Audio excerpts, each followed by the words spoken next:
Every one of us is, in the cosmic perspective, precious. If a human disagrees with you, let him live. In 100 billion galaxies, you will not find another. The Interplanetary Podcast. The exploration of space for the benefit of all humankind. Your hosts here in England, Matthew Russell and Harriet Brettle.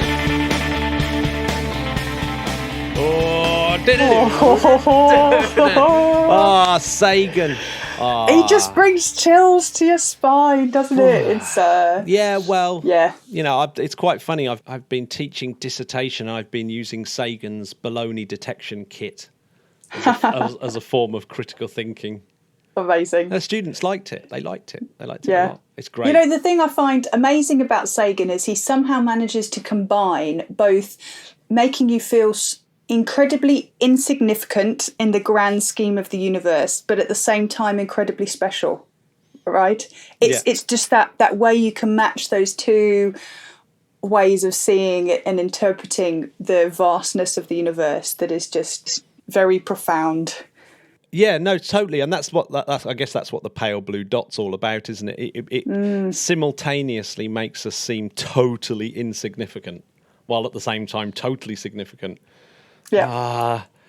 I know we should. I keep saying we should always be in a state of wonder after that Arthur C Clarke quote about the whole universe being either full of life or just us, and either is terrifying. And it's like, well, so we should be continually in this state of awe that we're either alone, oh my God, that's amazing, or there's loads of life out there in the universe, that's amazing. So we should always be in that state because it's one or the other. Yeah. Whichever it is, it's amazing. Yeah, it's amazing. Right? This is how I needed to start my Sunday with some existential realizations. I mean, but this is it. I mean, we've started with the enthusiasm of space, which I think is really appropriate. This whole episode is going to be about being young and like actually entering into the space industry, right? And Harriet, you're an ultimate example of this. I fought my way in, Matt. You're young, aren't you? I'd like to think so. Yeah, just about. Yeah, young space professional. So, well, I tell you what is it right now that you think's exciting about space? What made you go into space? Well, what made me go into space was Carl Sagan quotes. To be completely honest with you, I remember reading Contact when I must have been like, I can't remember how old, but just being like, wow, this is it. I want to be Ellie Arroway. That's my dream. And then, somewhat got a little bit I wouldn't say disillusioned, but kind of was like, oh, well, I've got a maths degree. What do I do working in the space industry? I don't want to be an astronaut. And so went to work into finance, right? And then realised a bit after that, actually, I do love space. Let's go back to those astronomy roots. And it was through kind of stumbling through this non-traditional career path that I've kind of ended up working in the space industry, and it's been so rewarding. Yeah, I would not change a thing about it now. Yeah, it's funny, isn't it? Because it doesn't take too long, does it, to pivot your entire career path? I always think, like a master's, what sometimes takes. Well, I've heard about some masters that take a weekend, but let's not go into them. But like maybe a bit more questionable. If you say, right, I've got a maths degree, I'm going to do a master's in, at the ISU, at the International Space University, or something like that, and then suddenly you've pivoted your entire career into a whole new realm. Yeah, and it's quite amazing because I remember thinking at the time, I was like, I've invested all this time in a career in finance and, it's going to take me ages and I'm going to get so behind my peers if I try and pivot and go and do something else. And it took me kind of having that realisation, like you say, it's like, well, actually, it took me, 2-3 years to pivot into a job in the space industry to get back to where I was career-wise. And if I'm going to be working for the next 40, 50 years, that's nothing, that's 100% worth it. Like, to continue on another path just because it's going to take you a year or two to transition is silly, right? So yeah, well, I know finance is incredibly exciting. Thrilling. Especially like spreadsheets and bank transactions and ledgers and all those ledger codes. Oh, for ledger codes, endless fascination. So what was it about space that you thought, actually, this might actually be more exciting than ledger codes? Yeah, I know. I mean, it's a really hard one to balance, isn't it? You know, which is more exciting. But I think for me, it wasn't about what I always knew I found space more interesting. For me, it was kind of more having the realization and confidence that I had skills that I could bring to the space industry, because I very much saw it as right, you're either going to be an engineer building spacecraft or you're going to be an astronaut. And I didn't, at the time, realize there was this whole other world of, opportunities in the space industry. And so it was only when actually, I was living in New York, and I was, as you do on a Sunday afternoon, Googling Carl Sagan, and I discovered that there was a conference happening in California, which was called the Carl Sagan Exoplanet Workshop. And I was like, right, this sounds like a fun way to spend a week in California. I'm going to go, which was ridiculous at the time because everyone else was like a PhD student there, and I was working in a bank on the other side of the US. It was did not fit in the slightest. But the workshop was all about how you use statistics to detect exoplanets. And I was like, well, wait a second, all this statistics that these guys are talking about, I know how to do this. This is finance stuff, right? And so that kind of flipped a switch in my mind to be like, actually, there are things that I can do from what I've done previously that are still relevant here. And then that was where do you know what? Yeah. I wish I'd had an experience like that, because after doing my acoustics degree, I obviously, being the BTEC Brian May that I am, I thought I wanted to go into the music industry. I was a guitar player and all that thing, and it just never occurred to me that the stuff that I'd done as an engineer in acoustics would even related to space. And then, of course, when I like exactly that experience of hearing people that I thought were loads brainier than me, or like I'd studied something completely different, and then hearing them talking about Fourier transforms and things like that, and going, oh, hang on a second, I know about that stuff. Yeah, and you go, oh yes, I actually could have done that, and I guess. I suppose it's not too late for me. I suppose I could, even at the age of 49, I could pivot and but it's really interesting, isn't it? But I do think space right now, surely we're going to see this absolutely huge, a really big recruitment sort of phase where people are excited about space, because I think that people like Elon Musk, love him or loathe him, and I'm somewhere in between. or in fact, he's a bit like Schrodinger's cat when it comes to love and hate. Very polarizing, right? Yeah, but he's definitely switching between those two quantum states. I don't feel as though I have complete ambivalence towards him. He's somewhere in he's the Schrodinger's cat personality, but he has made space really exciting again, because particularly when it comes to sort of human space flight, even though really weirdly he's only in the last year and a half been launching humans, right? But it's the fact that somehow that the way that he's doing it seems exciting. And, Starship seems exciting. The fact that he's saying that he's going to be landing a Starship on the moon. I mean, let's face it, how exciting will it be if in 2024 Elon Musk lands a Starship on the moon?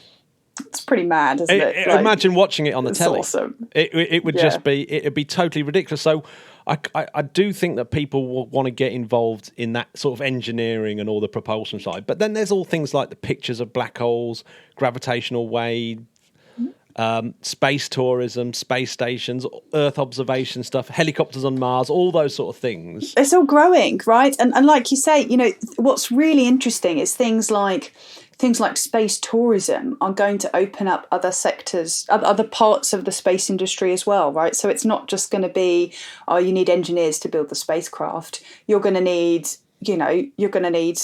people who can do tourism guides for what you're going to expect on your space flight. You're going to need people who can, work in the more of the hospitality side of working at a spaceport, right? It's there's just so many things that are going to open up, and it's like you say. I do wonder sometimes if, like, every 10 years people have this kind of conversation and they're like, oh, it's such an exciting time we've got ahead.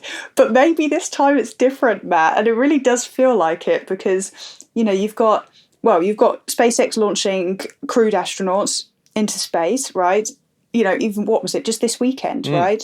But we've also got things like the Inspiration 4 mission taking place this year. And that is just an incredible mission, right? Raising funds for charity at the same time as, bringing people who are not traditional astronauts, having that opportunity to go into space is just amazing. And then you've got, what's the name of the Dear Moon project, which is a bit of an interesting one. It's very interesting.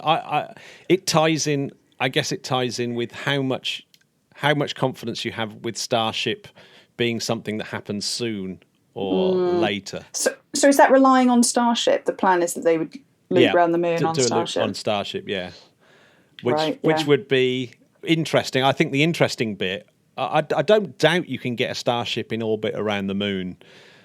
It's the landing for me. It's still, but there has never been a time, has there, where someone like Elon Musk has been bashing together rockets in Boca Chica out of steel and just flying them and blowing them up. That's never happened before. There's definitely something super exciting about that. But also, there's loads of things that are sort of starting to happen in terms of things like agriculture and where you've got Earth observation stuff and the Internet of Things.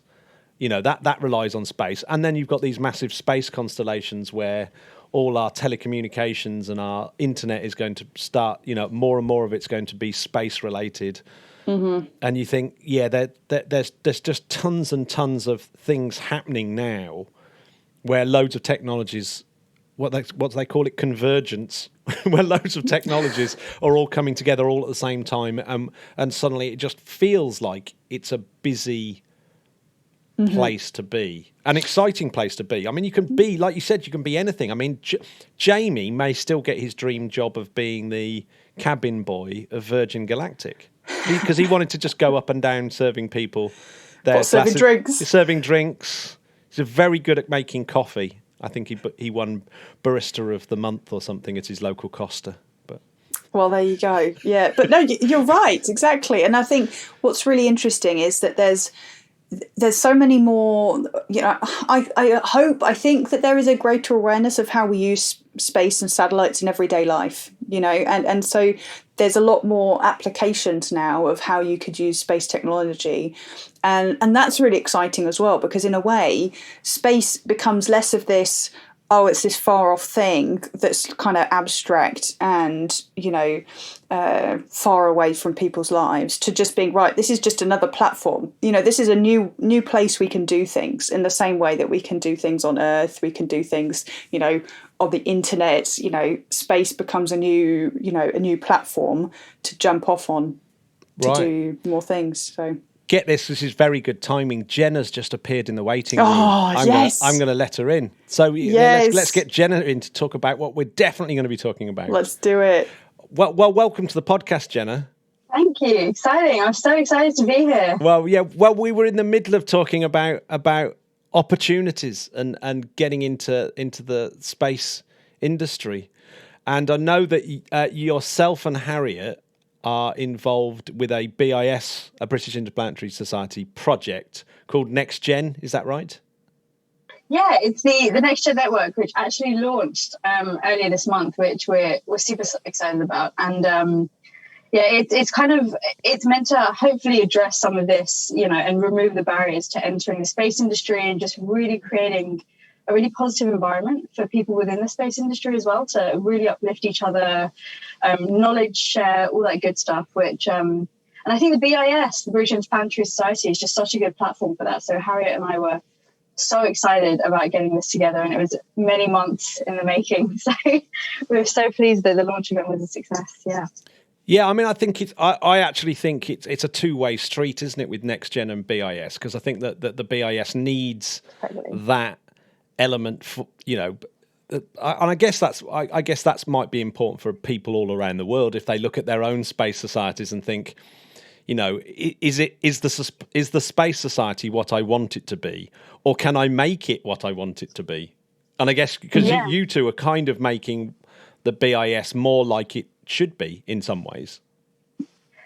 Yeah, I mean, it's really exciting because, every time we talk to, council members or people within the BIS, they always raise the fact that actually the founders of the BIS were more close to our age than the average age of the member now. And so it really kind of shows this shift in acknowledgement that the young generation definitely has its own role to play.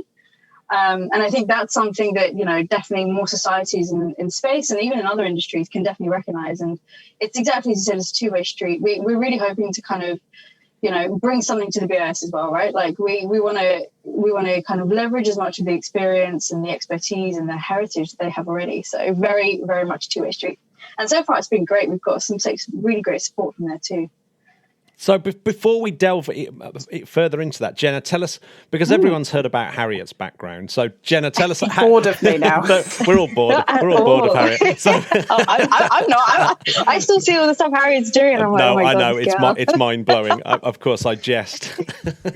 But so Jenna, well, tell us a little bit about your journey, because you're super young. So, but you seem to have done a lot of things. So. Yeah, tell us a little bit about them. Yeah, I do a lot too.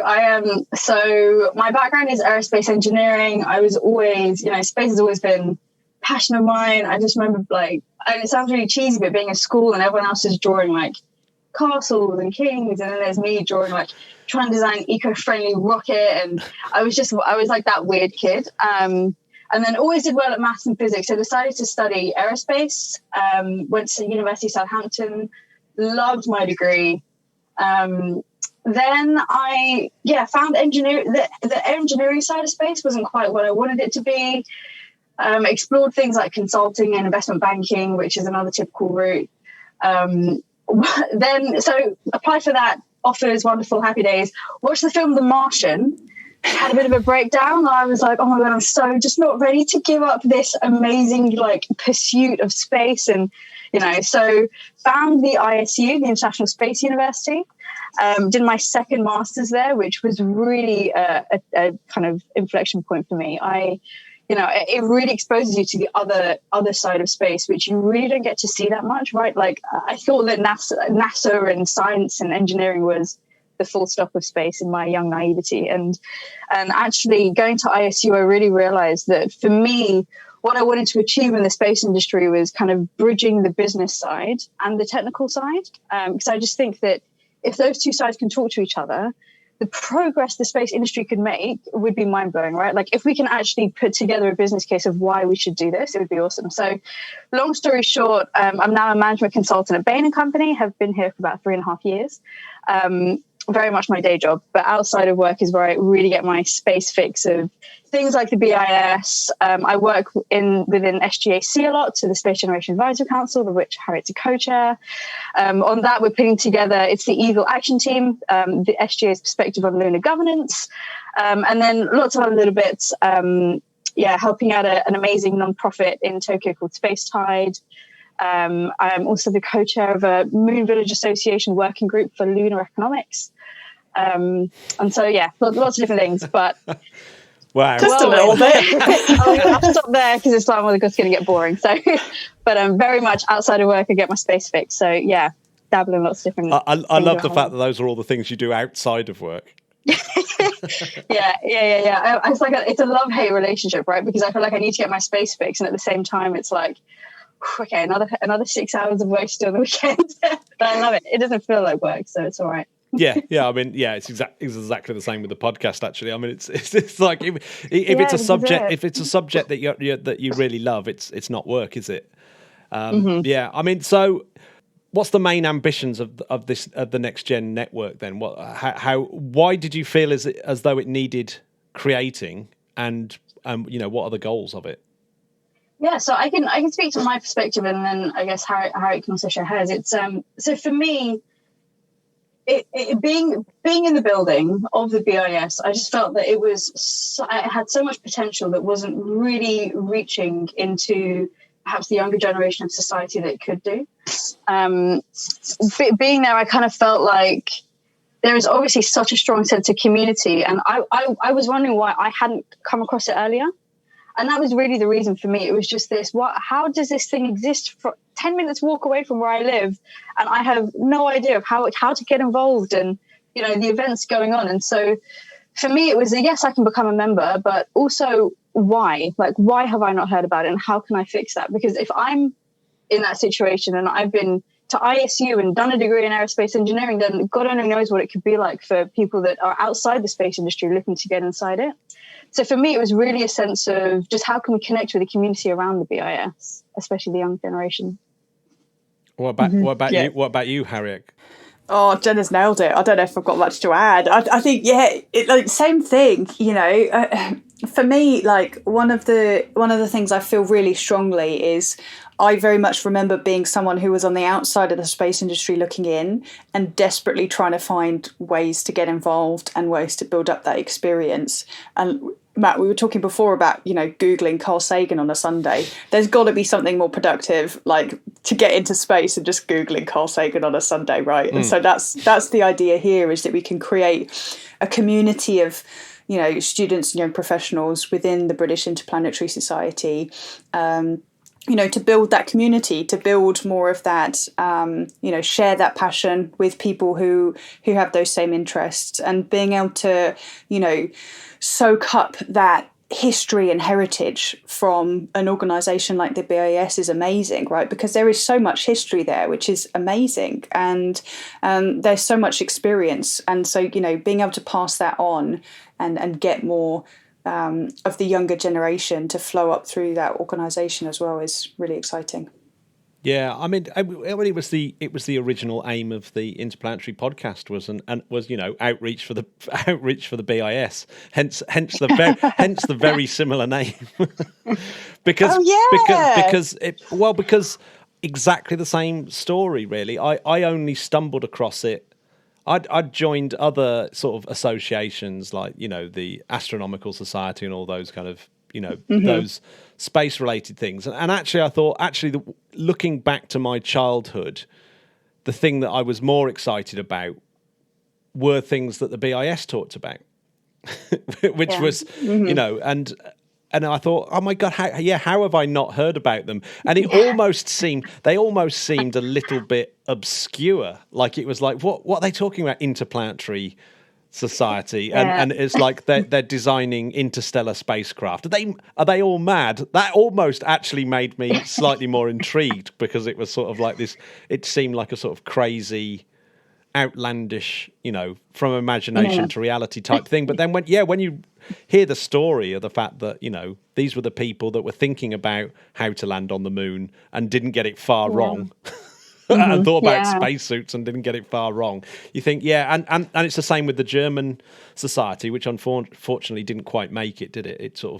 It's not still going in the same way that the BIS managed to somehow survive all the way till today. So, which is amazing. I mean, it's quite extraordinary that you have an organisation like the British Interplanetary Society that was founded in 1933, right? I mean, like, there's an amazing amount of foresight from those people in 1933 to be like, oh yeah, okay, well we don't have, you know, we don't have space flight at all at this point, right? But we're going to envisage this future in space. And Jenna, I wanted to go back to something you said earlier. You know, the founder of the BIS was 25 years old. Arthur C. Clarke joined the British Interplanetary Society when he was 19, right? So there is this history of, you know, the younger generations really providing that energy to kickstart the organisation, and that's what we want to follow on. And it's incredible, right? Because you stumble across a random person that's kind of lived in the UK at some point, heavily involved in the space industry, and at some point they have been a part of the BIS, whether it's worked in the library or like attended an event. And so it really has had an impact, I think, on a lot of people. And the fact that these kind of conversations about, you know, futuristic concepts, they just haven't been phased for, I mean, however many years now, about kind of, you know, progress of other countries. They've just continued like to have these really dynamic, passion-filled conversations, and I think it's kind of sustain them, right? Like there's not many other places on the earth you can go and talk about how to land on Mars and have a decent conversation about it with 4 other people that have also thought about it. So yeah, it's pretty cool. Yeah, that it's in some ways I think that the role of the BIS and maybe some of these other space societies was slightly usurped by science fiction. So, you know, I think a lot of science fiction writers and TV programs like Star Trek started to do a lot of that thinking. And both of you, you know, were influenced by science fiction, essentially, weren't you? And sort of that's one of the reasons why you wanted to do it. So, but it's an interesting thing, isn't it? That Arthur C. Clarke was both. Maybe that's what saved the BIS, the fact that he was thinking about it seriously, because some of his early papers that you read really they're really great to read as well. Like I've got a book of his of kind of actual serious thinking about space, which obviously then informed his science fiction.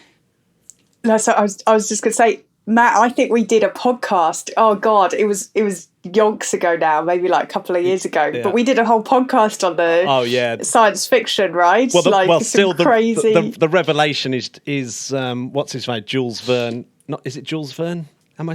Jules? No, it's Werner von Braun in his Mars book, right? Says, and it's Elon is the leader of Mars. Yeah, Elon. Jenna, have you heard this story? No, I haven't, but I am so intrigued to hear more. Oh gosh, all right. Jules Verne's one was the fact that he said that 3 astronauts would take off from Florida, and he pretty much nailed. But Werner von Braun was Elon is the leader of Mars. Let me see if I can find it. Yeah, okay. So can't remember when, but in must have been the 40s, or let's just say in the not too distant past. Werner von Braun wrote a book called Project Mars: A Technical Tale, where he laid out his vision of how we could get humans to Mars, and inferring as much as he could from, the reality of rocketry technology at the time, but also a little bit more of foresight and imagination in terms of what society would look like when we move to this other planet, right? And in it, he talks about what the government would look like, what would be the frameworks, how would you build the society. And I'm just going to quote here, and he says, "The Martian government was directed by 10 men, the leader of whom was elected by universal suffrage for 5 years and entitled Elon." That is freaky. Why? I was like, shit, that's weird. It's weird. Yeah, it's weird. I mean, it's not exactly the most common name, is it, Elon? No. Oh my God, that's incredible. Yeah. I wonder what came first, right? Though, imagine if Elon Musk read this and was like, I need to make this happen. Well, it might be a self-fulfilling prophecy. Mm-hmm. Yeah. Either way, God. Well, no. So pretty wild. Who do you want to be involved in NextGen, and how do those people get involved with it? Yeah, so to be honest, it's anyone aged 18 to 35, whether you're a student or a young professional, you can get involved. We honestly, you don't have to be, and this is something that we really want to tackle, you don't have to be a space nerd or know everything about, orbital mechanics to get involved. If you're interested in space, then it's purely just to create a community. So how you can get involved is you can sign up, you can log on to the British Interplanetary Society website, and there's a little form you can fill in. You don't have to be a BIS member.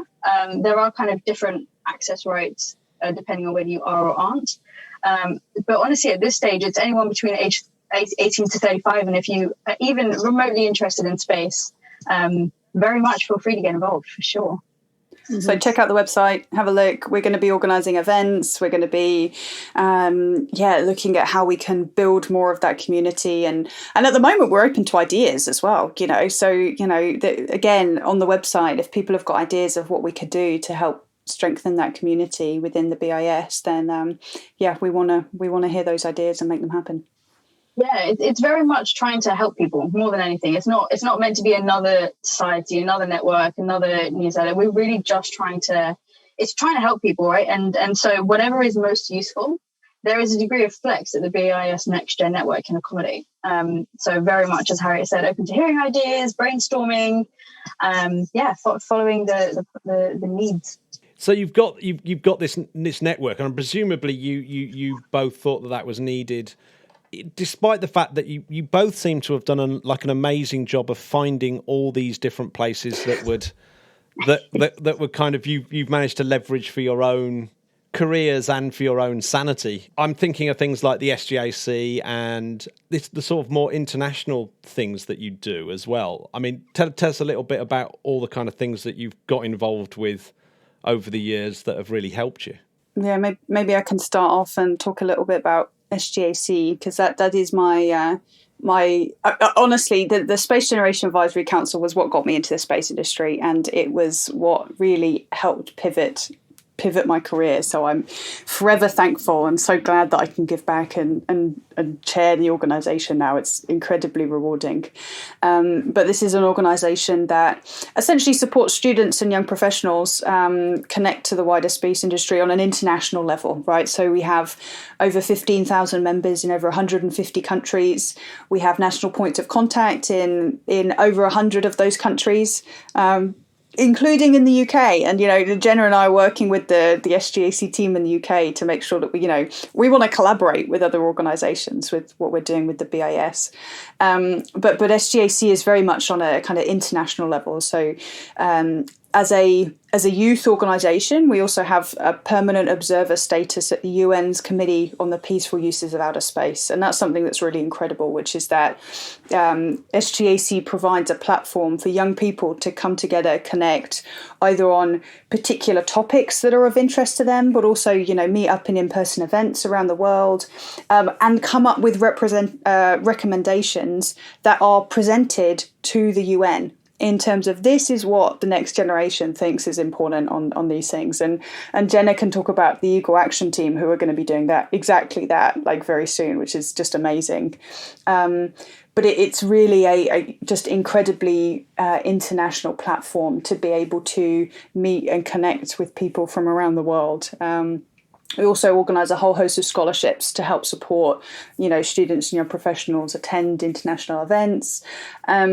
And it was from attending my first SGAC event, a few years ago now, that I, met all these incredible people who, shared my passion for space, but were pursuing it in all these different ways that I had no idea. I didn't realise that space law was a thing, or you could be a, project manager in a space company, or actually maybe you could do finance work, or, work on the business side. And that really, seeing all these incredibly inspiring peers, as well as being connected to industry leaders, was something that I found, just amazing.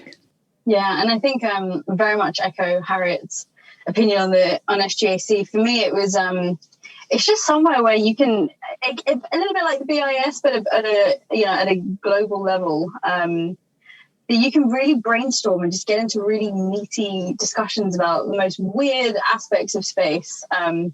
And so part of my involvement is as Harriet said, the Eagle Action Team, which is putting together our perspective on lunar governance. And so part of our work, we've met with lots of different people, lots of different stakeholders from organizations around the world, really understanding what their perspectives on lunar governance are, given the tech is being developed, there is an ambition to go there, and actually there's not a single coherent governance system that everyone has signed up to. So, we really want to tackle this potential of polarization when we get to the moon. We want to be there as the world rather than certain countries, having more of a presence or whatever. So, it's a great team, 14 of us, headed by Antonino, who's a space lawyer, which is awesome. So again, very much embracing the diversity. And I think the thing that the BIS kind of feels a little bit different in it feels like such a local society. So a lot of the things that, as you can tell, Harry and I are involved in are very global, whether that's from another country or a wide scale organization. But the BIS really is this cute little building that's just full of all these space treasures, that everyone knows each other. And so, the other things I've got involved in are definitely all very incredible in their own different ways. For example, the Moon Village Association, what we're doing is this Lunar Commerce and Economics Working Group is trying to understand what the revenue potential of a lunar economy would be. The end markets, transportation to and from the moon, mining, power. What is the revenue potential for that? Because back to my point before, unless we can really articulate there is a business case, space will always be seen as an investment. And actually, we want to show that you can get your investment back, and it's something that people should consider investing in versus oil and gas or some of the other more traditional industries. So there's a whole host, and I think it's a real turning point in the space industry for involving young people, recognizing the voice, but also acknowledging that, as Harriet said, there's finance, there's law, there's business, there's all these other aspects that are really needed for the space industry to work. It's actually been around for quite a while, and it's still seen as an emerging industry. So the more we can, I remember when we were when I was in ISU, and Chris Welsh was saying, the more we can make space boring, the better. And I was like, well, that's a bit uninspiring for day one of ISU. And then I realized what he meant, and I was like, you're so right. The more space is seen as boring and accessible, the better, right? The more we can all get involved in it, the better.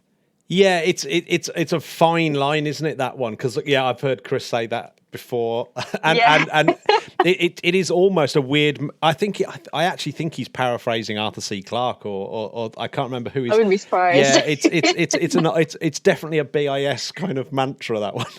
Yeah, but it's There's a few things that I think are really important threads about where space is going in some of the things that you were just saying there about law, for example. We had a guest on quite recently talking about space law, and then it was his spin on it, and I got quite a few emails back saying, his spin on it was not the entire truth, or not the entire story. And you think it seems like that's something that hasn't been fleshed out by discussion anywhere near enough, has it? As in, it feels as though that people still don't really have a handle on what the law is, how it needs to change, how difficult it would be to do that, how impossible it is to get everyone to sign up. And that's one of the things that's kind of, I think, quite exciting about those other areas of the space industries. There's so much more to do. There's so much more to do in terms of building and establishing space law. There is so much more to do in terms of, thinking about space business from a commercial perspective, rather than just, we're going to build this cool tech and that's going to be great and maybe someone will pay for it. There's so much more that we can do on the business side, on the, on the legal side, on the regulatory side, where, we've got lots to keep us busy. I think that's what's exciting, right? The point that I was going to make was more the fact that with commercialization of space and the law of space being a little bit wishy-washy, maybe not. I don't know. I can't quite get my head around it. But you've got the commercialization, but also it seems that some of the international alliances that have been made out of necessity because it was so hard to do stuff in space are now actually dissolving a little bit. You've just seen the Russians step away from the International Space Station, for example. Mm. Are these the sort of really big, zoomed out issues that you want to get involved in? So I think from my side, it's definitely a one of the things that we've explored during the work Eagle Action Team are doing is definitely we've been trying to distill down all we've heard, all we've read into some principles, and things like inclusivity, sustainability. All these are themes which we're hearing repeatedly, right? Whether we speak to someone from NASA or someone from Chile or someone all around the world, it feels like everyone is trying to sign up to the same set of principles, right? So, and to your point that, yes, space is so new. On one end, you could use like science fiction and trying to design for that and put together a structure around that. On the other end, actually on Earth, we have some proxies we can look at, right? Like when the Europeans expanded to other parts of the world, Law of the Seas, all these other kind of proxies and, you know, similar situations that we can learn our lessons from, right? We're not starting from zero. And so I think people feel quite passionate about that let's try and do it right this time. And learn what we can. So I'm really hoping that by trying to decrease the fragmentation of all these different governance structures and all these different routes to Moon or to Mars, I really hope that kind of by doing some of what we can through organizations like SGAC, which really truly are global, people will start to see the common themes of actually we are trying to drive towards the same thing, right? Like we are going to the Moon and to Mars for the same reason. It's this innate curiosity that humanity has. And so it's something that I'd love to tackle, but I'm not a lawyer. They may sound too dreamy. Because trying to get like all the countries on the earth to sign up to one document is going to be very difficult. But from a business side, I think the more we can collaborate internationally, and there's some great examples of that's happened recently, the better. And that will help mitigate a lot of this polarization or fragmentation we're seeing. So I would personally, I'd love to be able to tackle something like that. Yeah, no, so much in what you said, Jenna. I was just like nodding furiously, just like, yes.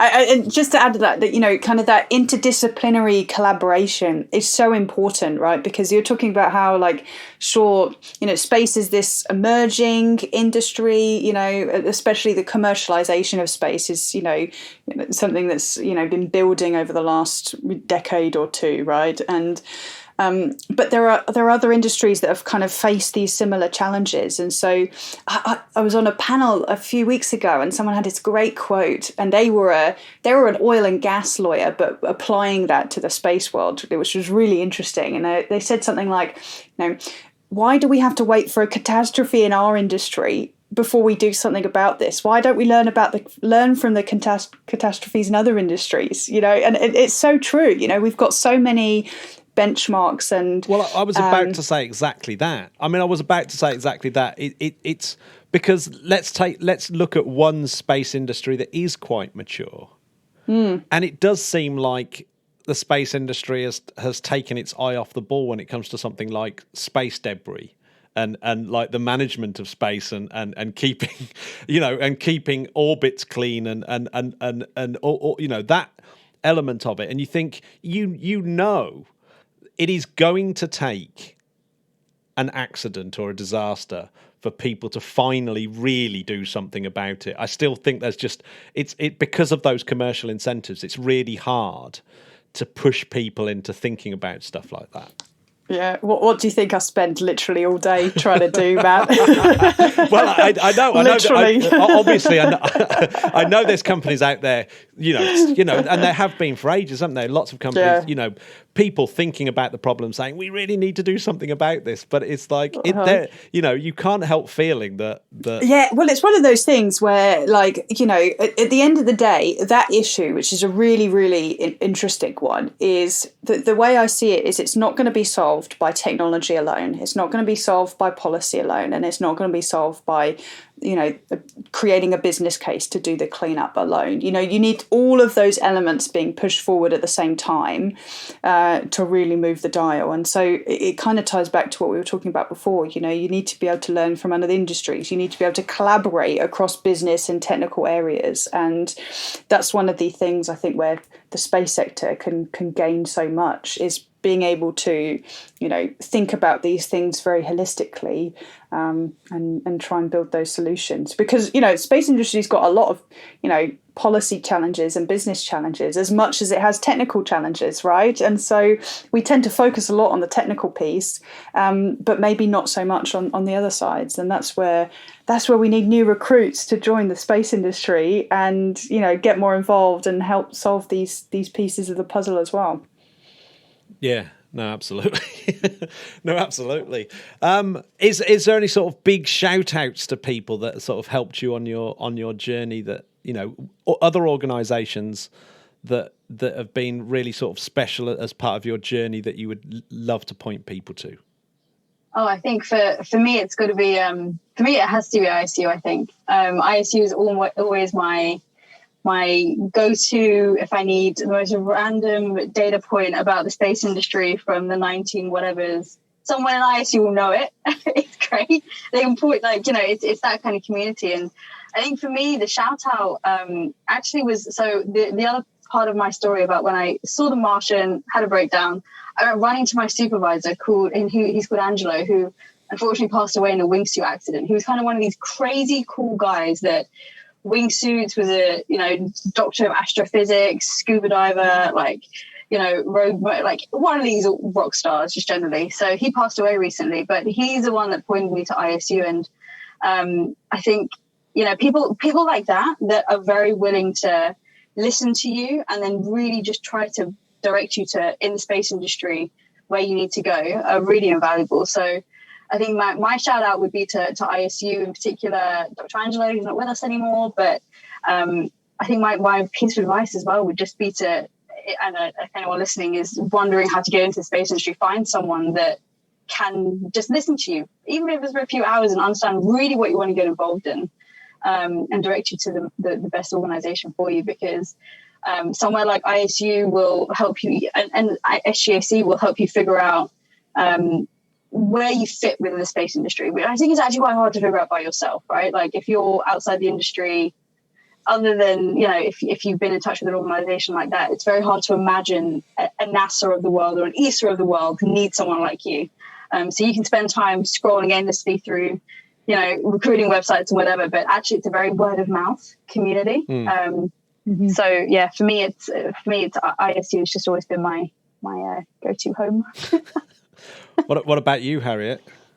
I do have to give a shout out to the wonderful Planetary Society, because that organization, well, we go back to Googling Carl Sagan on a Sunday afternoon. Carl Sagan founded the Planetary Society, co-founded with two other founders in the 1980s, to empower global citizens to advance space exploration. And that was the first kind of space organization I got involved in, did some outreach events when I was living in New York, and then came back to the UK, organized Space Up, which I think is where I first met you, Matt. No, I think I met you because of your Planetary Society. You went to the BIS, and I picked up on the email and said, oh, well, you may as well come on the Interplanetary podcast. Yeah, I think I picked up on it quicker than the BIS did. But yeah, amazing. Yeah, so you were very brave and came round Jamie's house. I remember texting my mum being like, I'm going to see these two men to interview for a podcast, and if I don't respond in 2 minutes, please here's call the police. So the Planetary Society gave me this incredible opportunity to be an outreach coordinator in London, which really was just an amazing opportunity, and just it was from that kind of outreach, kind of reinvigorated and reminded me of my passion for space. So I was like, actually maybe this is something I should do as a day job. So yeah, that's always been just a great organisation. And then the other shout out I want to give is to Jenna, because Jenna and I met at the BIS at a hackathon event, and since then we've started this crazy project of setting up this NextGen network. And that's the thing I just love about space, is there's just so many incredibly inspiring, passionate people. And I'm just so glad that we've been doing this together. It's been so much fun, and I feel like we've gained a lot from it, and we've learned a lot, and it's been great. So yeah, I mean, that's the great thing, isn't it? I mean, I must admit, since doing the podcast, which is like 5 years, and I've done a lot of interviews now, and I have to say, virtually bar none, everyone is a really inspirational person that you talk to. And I think maybe there's some connection between sort of looking up and wanting to, that spirit of exploration and the spirit of wanting to do something, go into the unknown, I think is a really great human trait that I think does everyone well. It's bizarre that it's always connected to music, though. Like virtually everyone I meet in space is also they also love music, but maybe everyone loves music. Maybe I've been fooled by some confirmation bias. Yeah, we don't have a secret rock band, I'm afraid, Matt. So maybe we have to set that up. I think maybe you should both. Yeah, you should definitely set up some form of rock band, punk, be in a punk band. Just. Yeah, I mean, I can do a few things. I mean, I'll be standing there very much either playing Hot Cross Buns on a recorder or singing my triangle, Harriet. So you're going to have to take the lead on that one. There you go. You found your anomalies. You found the people who aren't musically gifted in any way. If you want Titanic on a recorder, I'm your gal. But apart from that... As long as you can play the opening to the 21st Century Fox on recorder, I always think that's my favourite. Yeah, and that also very much translates to the best day of your school life, right? Like the day you nailed something like that on recorder was the best day of school. Yeah, amazing. So, Jenna, is there anything that you're really looking forward to that's sort of coming up in? What are the things that you're finding really exciting at the moment in space? And, what are the things that are coming up that you go, oh my God, I can't wait for that to happen? Oh my God, there is so much. I mean, yeah, it's ridiculous at the moment. Yeah, no. So I think one of the key things and it sounds really broad and it's really not helpful, but honestly, just seeing the like whatever we do on the moon start, right? Like the moment we first set up something on the moon and we're like, and you can take a step back and go like, oh my God, I was part of the thinking of how this should be governed, and I put together a business case for that, and really just seeing how it starts, how it pans out. Did we do enough front loading of investment to try and plan for it? And I think that's kind of what a lot of what we're involved in is really front loading that. Let's think about the business. Let's think about the law, to Harriet's point. That so I think for me, it's just the very first time that we kind of humans touch back down on the moon with a view of we're here to stay, and it's not going to be just another mission.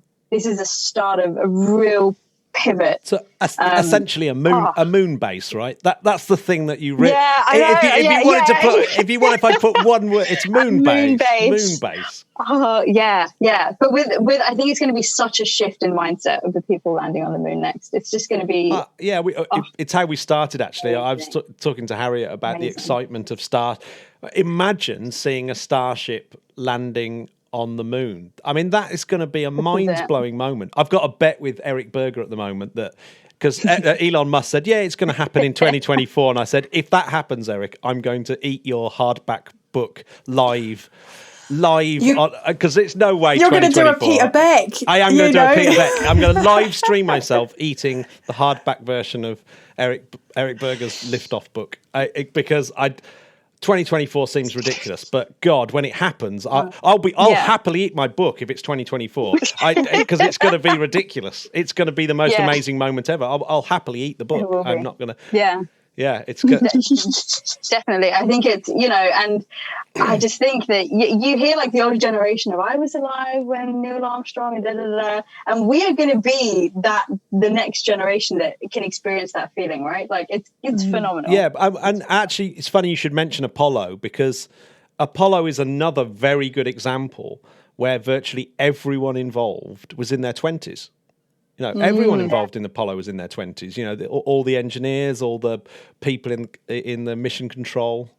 They were just all young space people doing. So it's almost as though it's the best age to be, because you've got the most enthusiastic ideas. Yeah, and the energy, clearly, Harriet and I. Yeah, I don't know. Wait.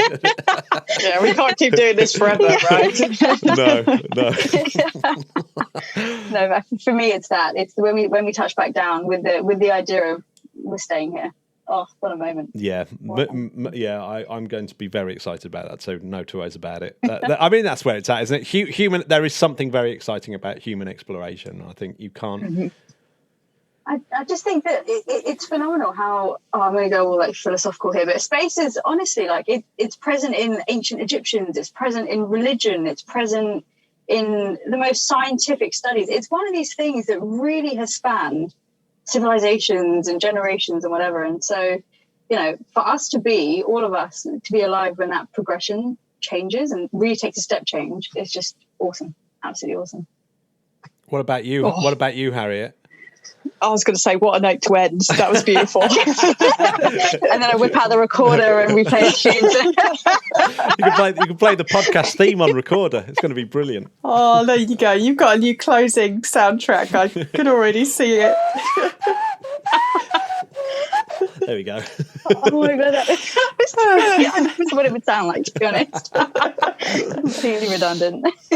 Oh, dear. Well, yeah, No. I should point out that my dad was essentially a professional recorder player, so I do have a nice connection with the recorder.